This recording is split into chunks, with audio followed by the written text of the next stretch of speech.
प्रांजल ज्ञान गंगा में आप सभी का स्वागत है। हम संक्षिप्त महाभारत का पाठ कर रहे हैं जिसमें कि शांति पर्व चल रहा है। आगे हमने कथा में ध्यान योग का वर्णन और जप की महिमा बताने के लिए एक जापक ब्राह्मण की कथा को पढ़ा था। अब हम कथा में मनु और बृहस्पति का संवाद, मनु के द्वारा ज्ञान योग आदि के फल तथा परमात्मा तत्व का वर्णन की कथा को पढ़ेंगे। युधिष्ठिर ने पूछा, पितामह, ज्ञान योग का तथा वेदों के नियमानुसार किए जाने वाले कर्म योग का क्या फल है? सब प्राणियों के भीतर रहने वाले आत्मा का ज्ञान किस प्रकार हो सकता है? भीष्म जी ने कहा, इस विषय में प्रजापति मनु और महर्षि बृहस्पति के संवाद रूप प्राचीन इतिहास का उदाहरण दिया जाता है। एक समय की बात है, देवता और ऋषियों की मंडली में प्रधान महर्षि बृहस्पति ने प्रजापति मनु को प्रणाम करके पूछा, भगवान,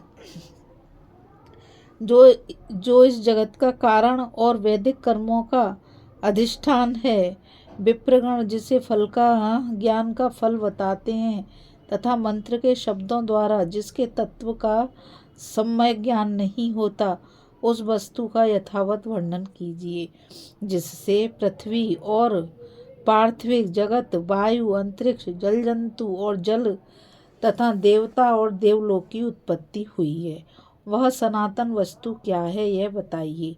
मैंने ऋक्, साम और यजुर्वेद का तथा छंद, ज्योतिष, निरुक्त, व्याकरण, कल्प और शिक्षा का भी अध्ययन किया है, तो भी मुझे आकाश आदि पांचों भूतों के उपादान कारण का ज्ञान न हो सका।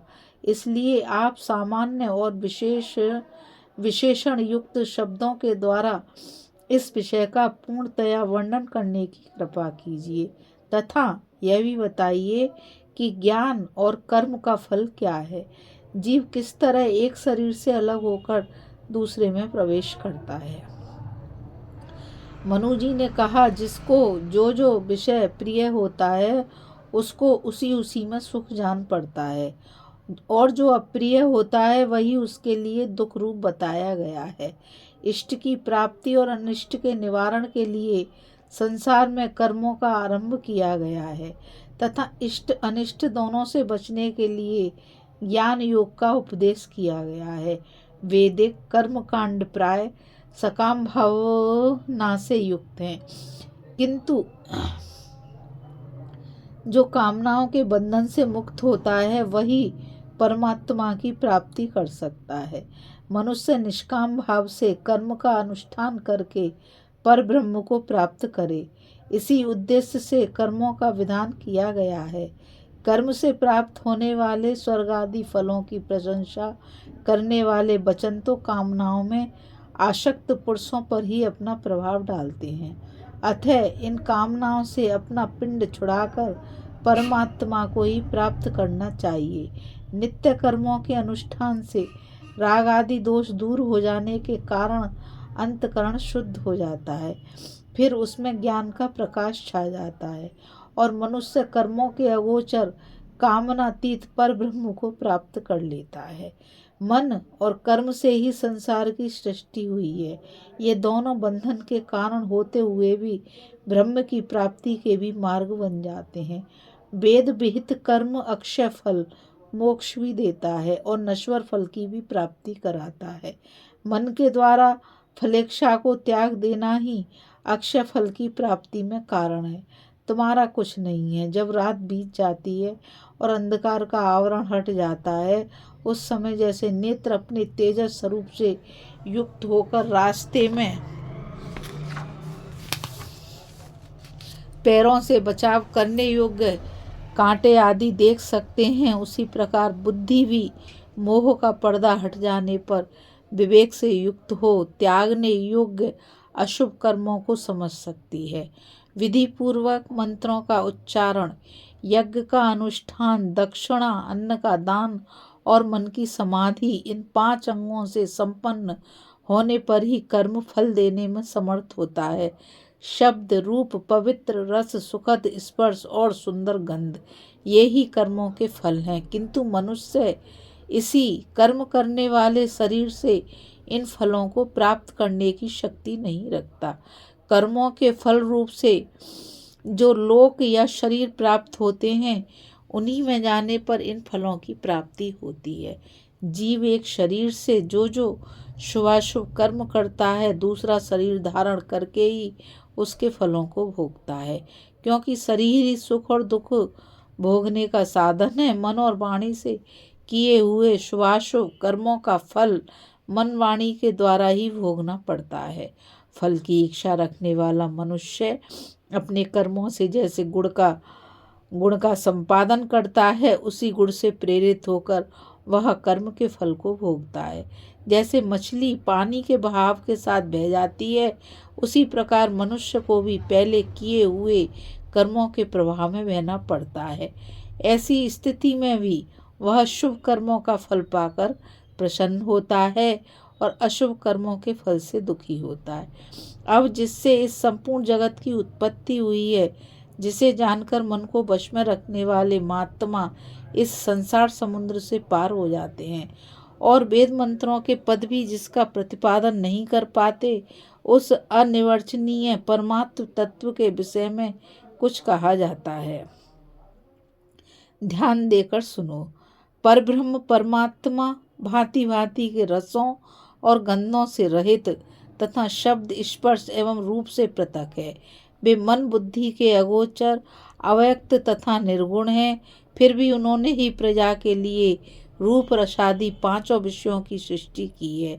वे ना स्त्री हैं, ना पुरुष हैं, ना नपुंसक हैं, ना सत हैं, ना असत हैं, ना उभय रूप हैं। ज्ञानी पुरुष ही उनका साक्षात्कार करते हैं। उनका कभी क्षरण नाश नहीं होता, इसलिए उन्हें अक्षर ब्रह्म कहते हैं। अक्षर से आकाश, आकाश से वायु, वायु से अग्नि, अग्नि से जल और जल से पृथ्वी प्रकट हुई है। इसी पृथ्वी से ही पार्थिव जगत की उत्पत्ति होती है।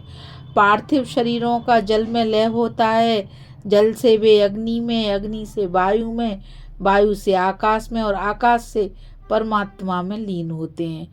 परमात्मा की प्राप्ति हो जाने पर जीवों का पुनर्जन्म नहीं होता। परमात्मा ना ठंडा है, ना गर्म है, ना कोमल है, ना कठोर है, ना खट्टा है, ना कसैला है और ना मधुर है, ना तिक्त है। शब्द गंध और रूप से भी वह रहित है। उसका स्वरूप सबसे विलक्षण है। त्वचा स्पर्श का, जिह्वा रस का, घ्राणेन्द्रिय गंध का, कान शब्द का और नेत्र रूप का ही अनुभव करते हैं। ये इंद्रियां परमात्मा को अपना विषय नहीं बना सकती। अध्यात्म ज्ञान से हीन मनुष्यों को परमात्म तत्व का अनुभव नहीं होता।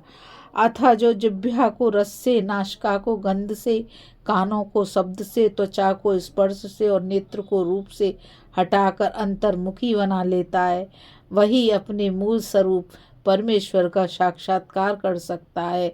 श्रुति के कथानुसार व्यापक ईश्वर और साधक जीव दोनों ही जिसके स्वरूप हैं, जो संपूर्ण लोक में स्थित रहने वाला, कुटस्थ सबका कारण और स्वयं ही सब कुछ करने वाला है, वही कारण तत्व है। उसके सिवा जो कुछ है सब कार्य मात्र है। जैसे कोई मनुष्य कुल्हाड़ी से काठ को चीरकर उसमें अग्नि का दर्शन करना चाहे तो ना उसमें आग दिखाई देती है, ना धुआं। उसी प्रकार इस शरीर का पेट फाड़ने या हाथ पैर काटने से कोई अंतर्यामी परमात्मा का दर्शन नहीं कर सकता, क्योंकि वह शरीर से भिन्न है। किंतु उन्हीं काष्ठों का युक्तिपूर्वक मंथन करने से जैसे अग्नि और धूम दोनों ही देखने में आते हैं, उसी तरह योगी के द्वारा मन और इंद्रियों को आत्मा में समाहित करने पर बुद्धिमान पुरुष अपने स्वरूपभूत आत्मा का साक्षात्कार कर सकता है। जैसे सपने में मनुष्य अपने शरीर को आत्मा से अलग और पृथ्वी पर पड़ा देखता है, उसी प्रकार 10 इंद्रियें, 5 प्राण तथा मन और बुद्धि, इन 17 तत्वों से बने हुए लिंग शरीर के साथ रहने वाला जीवात्मा शरीर को अपने से पृथक जाने जो ऐसा नहीं जानता, वही एक शरीर से दूसरे शरीर में जन्म लेता है। आत्मा शरीर से सर्वथा भिन्न है। वह इसकी उत्पत्ति, वृद्धि, क्षय और मृत्यु आदि दोषों से कभी लिप्त नहीं होता। कोई भी इन चर्म चक्षुओं के द्वारा आत्मा के स्वरूप को नहीं देख सकता, अपनी त्वचा से उसका स्पर्श नहीं कर सकता और ना अपनी इंद्रियों से उसका कोई कार्य ही सिद्ध कर सकता है। इंद्रियां उसे देख नहीं सकती, पर वह उन सबको देखता है। जीव अपने दृश्य शरीर का त्याग करके जब दूसरे अदृश्य शरीर में प्रवेश करता है तो पहले के स्थूल देह को पांचों भूतों में मिलने के लिए छोड़कर दूसरे शरीर का आश्रय ले उसी को अपना स्वरूप मान लेता है। मनुष्य के मरने पर उसके शरीर के 5 भौतिक अंश अपने अपने महाभूतों में मिल जाते हैं, किंतु स्रोत आदि 17 तत्वों का लिंग शरीर कर्म वासना में आबद्ध हो दूसरे स्थूल देह में प्रवेश करके 5 विषयों का सेवन करता रहता है। श्रोतेंद्रिय आकाश के गुण शब्द का, घ्राणेन्द्रिय पृथ्वी के गुण गंध का, तेजस नेतेंद्रिय तेज के गुण रूप का, रसनेन्द्रिय जल के गुण रस का तथा त्वगेंद्रिय वायु के गुण स्पर्श का सेवन करती है। इंद्रियों के 5 विषय 5 महाभूतों में रहते हैं, 5 महाभूत इंद्रियों में रहते हैं। इंद्रियां मन की अनुगामिनी है, मन बुद्धि के आश्रित है और बुद्धि आत्मा का आश्रय लेती है। इस कथा में बस इतना ही। अभी हम कथा में आत्मा की मनु और बृहस्पति का संवाद, मनु द्वारा ज्ञान योग आदि के फल तथा परमात्म तत्व का वर्णन की कथा को पढ़ रहे थे। अब हम आगे कथा में आत्मा की दुर्विज्ञता को पढ़ेंगे। इस कथा में बस इतना ही। मुझ गीता रावत को आज्ञा दीजिए। कल फिर मिलेंगे एक नई कथा के साथ। और मैं आप सभी से यही कहना चाहूँगी कि इस चैनल को ज़्यादा से ज़्यादा लाइक शेयर और सब्सक्राइब कीजिए ताकि ये अमूल्य ज्ञान अधिक से अधिक लोगों तक पहुंच सके। और कमेंट के द्वारा मुझे बताइए कि यह कथा आपको कैसी लगी। कल फिर मिलेंगे एक नई कथा के साथ। राधे राधे, जय श्री कृष्णा, नमस्कार।